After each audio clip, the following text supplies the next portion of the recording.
todo, hasta lo de Quintana Roo.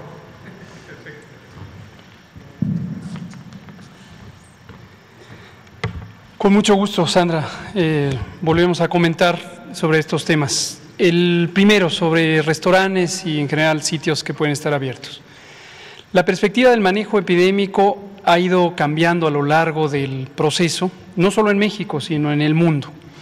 Lo hemos dicho ya en varias ocasiones, no es lo mismo una epidemia en el momento en que está arrancando, con una sociedad todavía en posibilidades de hacer medidas más extremas de contención o de mitigación, como estas reducciones de movilidad, y la necesidad de preparar las capacidades hospitalarias. Ese fue el escenario cuando empezó la epidemia, en México, en España, en Francia, en Inglaterra, en Estados Unidos, en cualquier país.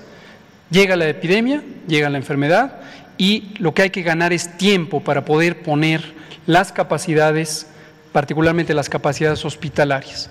En países que teníamos muy deteriorado el sistema de salud, es el caso de México al arranque de la epidemia, lo hemos comentado también mucho, era indispensable tener una mitigación inmediata, lograr aplanar la curva, de lo que se habló muchísimo durante 2020, para que nos diera tiempo de adquirir los ventiladores, todo el material, entrenar a los médicos, que teníamos un déficit enorme, contratamos más de 50,000 personas, etcétera. Necesitábamos, era indispensable aplanar la curva. 18 o 17 meses después del inicio de la epidemia, tenemos un escenario sustancialmente diferente. En primer lugar, tenemos ya aprendido una serie de lecciones que la propia epidemia nos ha dejado. Hemos logrado tener un protocolo de reconversión hospitalaria ya muy establecido. Desde julio de 2020 publicamos el lineamiento y sigue en actualización cuando es necesario.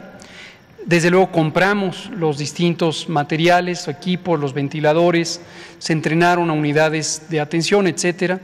Y hoy la posibilidad de reactivar a esos hospitales, a esas unidades, es sustancialmente más eficiente. Eso no quita la necesidad de hacer medidas de mitigación, de reducir el riesgo, pero desde luego nos pone en una situación mucho más conveniente. Por el otro lado, tenemos una sociedad desde luego cansada, fatigada de tener estos largos meses de epidemia. Lo que uno le puede pedir a la sociedad en términos de reducción de la movilidad no es lo mismo hoy a lo que era en febrero de 2020. Tratar de forzar la situación cuando ha habido importantes efectos en la vida pública, económicos, sobre todo para las familias que tienen mayor escasez de recursos. No olvidemos que más de la mitad de la población de México vive en condiciones de pobreza y no podemos forzar las cosas y que la gente siga sufriendo la adversidad social y económica. Tiene consecuencias económicas generales para el país y también no es conveniente forzarlo. Hay ámbitos específicos, se han destacado, el presidente los ha mencionado en particular, el de la educación pública, por las consecuencias que tiene sobre la juventud y la niñez, el estar en este estado especial, anormal, de reclusión. Eso tiene consecuencias emocionales, psicosociales.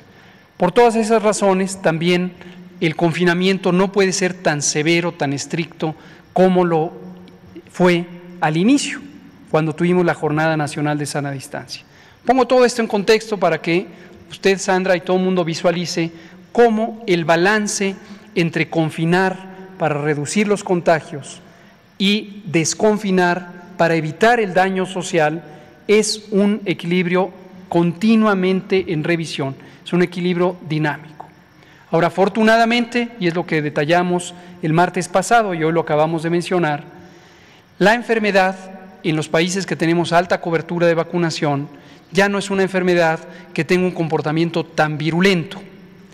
Puede seguir causando enfermedad grave, que no haya duda, puede seguir causando la muerte, pero en la proporción de la sociedad que se ve afectada, afortunadamente ya no es tan grande, precisamente porque la mortalidad y la gravedad se redujeron como producto de la vacunación y una amplia cobertura en las personas de mayor riesgo.